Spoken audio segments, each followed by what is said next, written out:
Hello everyone, welcome back to the TechLog YouTube channel. Today for this video of TechLog, I will be showing you how to turn on reduce motion on Discord. Now to do that, open the Discord application first and then get logged in into the account of yours. Now that you are logged in, you need to go to the list of server. For that, tap on the three horizontal lines on the top left. Tap that and you can see the list of options on the left side. Now this piece, you tap on the profile icon on the bottom right. Tap on that. Once you are directed to the profile, you need to scroll down to the app setting and there you tap on accessibility. Tap that.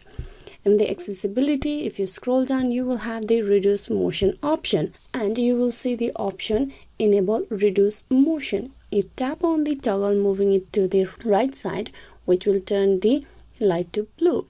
So this is a way how you can easily turn on reduce motion on Discord.